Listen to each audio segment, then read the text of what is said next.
I told Lynn that I would try to be there for that bowling event on December 28th if I have some spare time. I got a better one, wait. I've taken up speed reading. That's right. I can read War and Peace in 20 seconds. Now I realize that's only 3 words, but it's a start.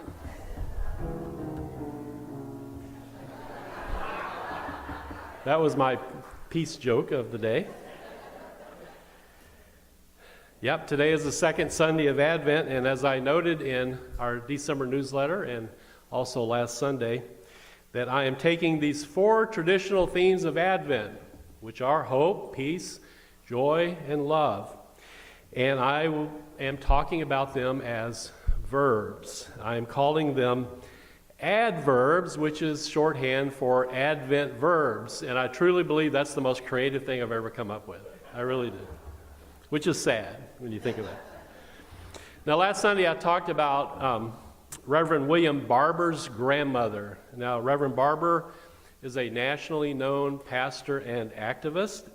And he said that when he was young, his grandmother and her church lady friends would make some food for hungry folks in the neighborhood, and they said they were going to go out to hope somebody.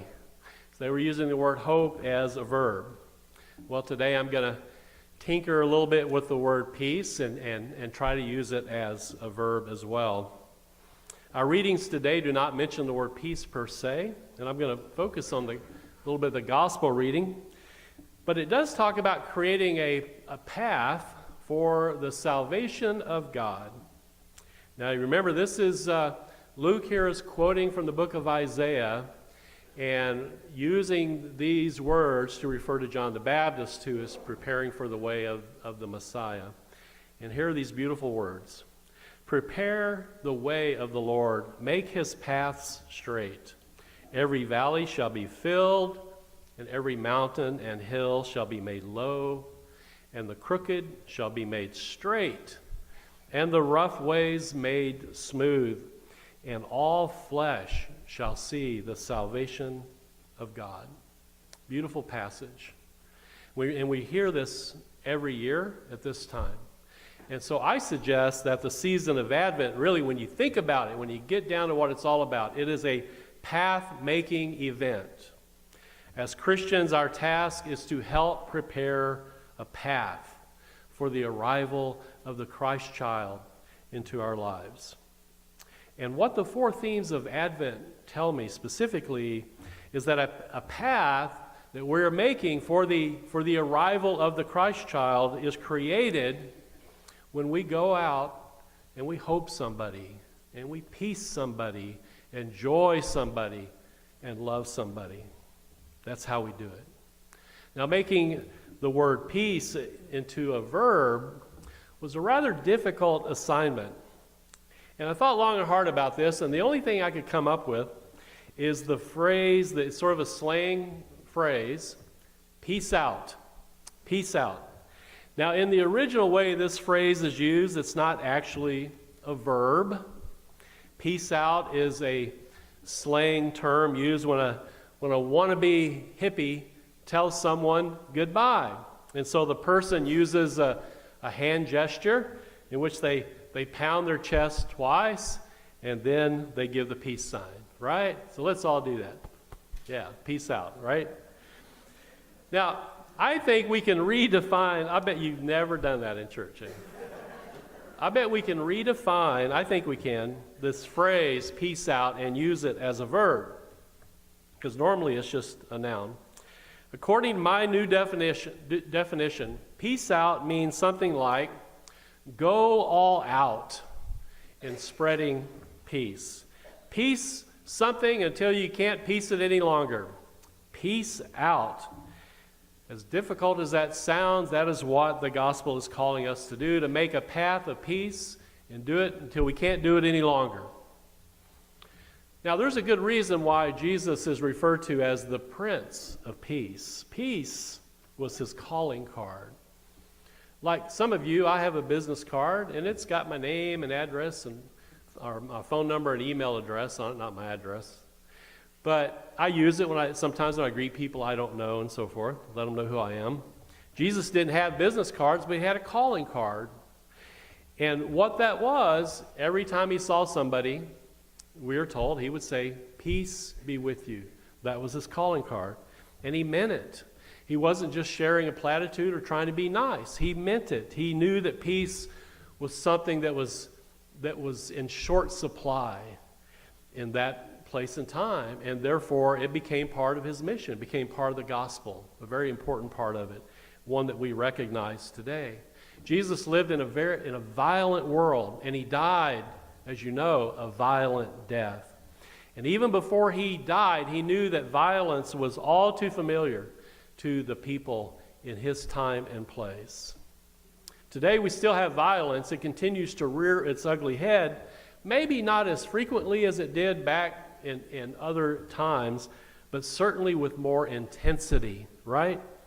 As a species, we might be less prone to violence in the 21st century than we were many centuries ago, but when we do act violently, we have the tools to cause more death and destruction. Our violence is escalated from times past. Now, violence can come in many forms, as you know. There's physical violence. When we use the word violence, we tend to think of physical violence, but there are other types as well. There is, for example, psychological violence. Now, this occurs when a person is experiencing emotional hostility, threats, intimidation, name-calling, verbal abuse, or some kind of passive aggression. Bullying, which everyone acknowledges is a problem in our schools, that can take the form of psychological violence as well as physical violence. Domestic violence, which is what happens in our homes, this also can be either physical or psychological violence. Now let's look at the big picture. Violence can also be what I call systemic. It can be structural, kind of built within the system. And I think this occurs when a particular political, social, or economic system sort of leaves people behind, disenfranchises groups of people, and robs them of basic human rights and basic needs. And so broadly defined, violence is everywhere, and it affects a whole lot of people in a lot of different ways.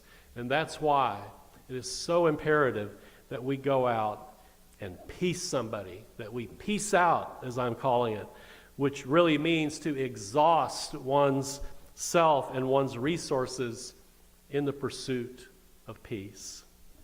I kind of liken it to a bulldozer clearing a path for a future highway. And that's what we're called to do as we prepare for the arrival of the Christ child in our lives. We do it by making peace. That's our bulldozer. That's what we're called to do.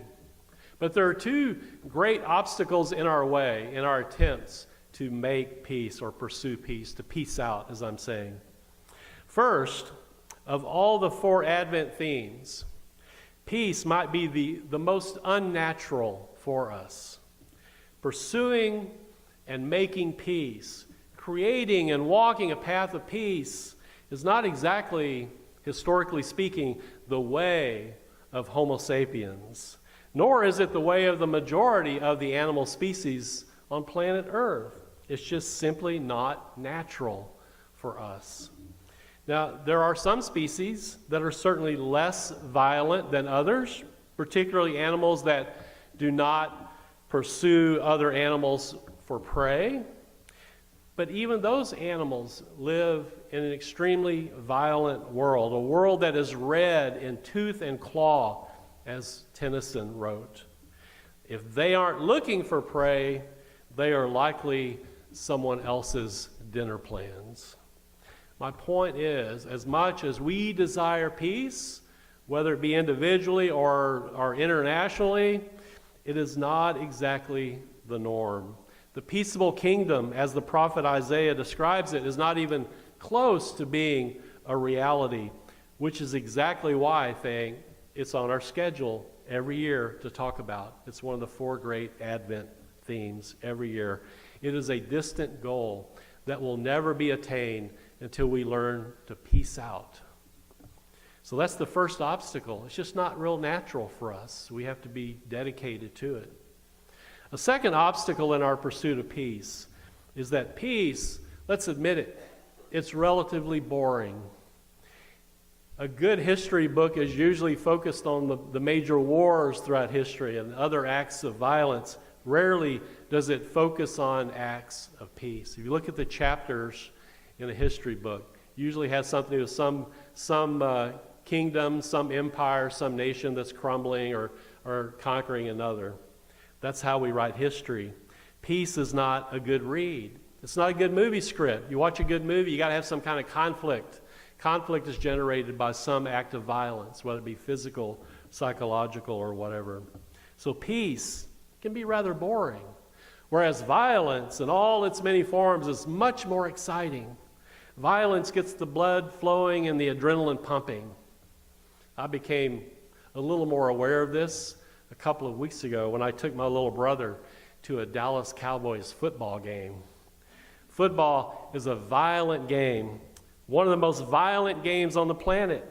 And it really felt like, because it was such a defensive game, it was all about hitting, right, and tackling and all that, it felt like the level of cheering and yelling escalated, and it corresponded to the level of violence on the field. If you're not convinced that we are a violent species, and that's what gets our blood going, pumping and all that, go watch a football game, and you'll see. But you know, we're not the only species that is naturally drawn to violence because peace is sort of boring. Let me tell you a story about a chimpanzee named Santino. Santino lives in a zoo in Sweden.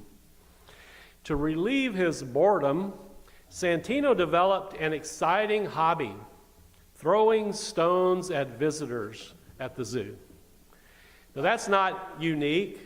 Many angry chimpanzees have learned to throw stones, sticks, even their own excrement, right?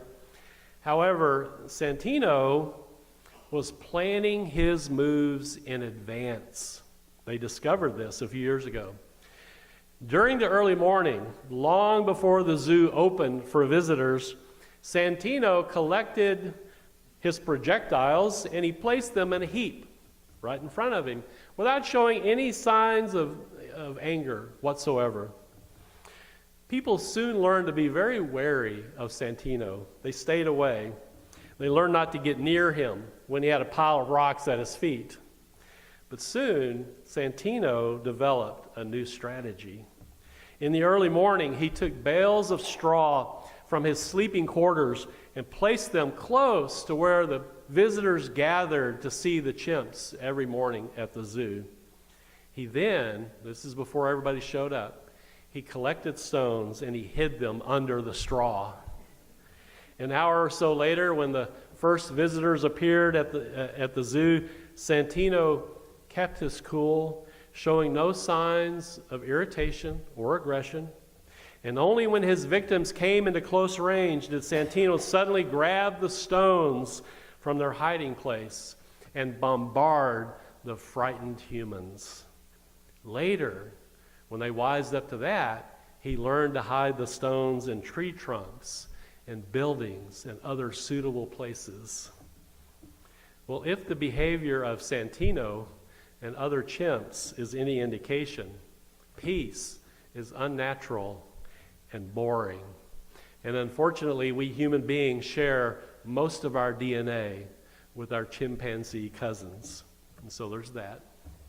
And yet here we are, human beings in our own little zoo of sorts, knowing that the world is watching us as we prepare a path for the arrival of the Christ child into our lives, a highway for the salvation of God.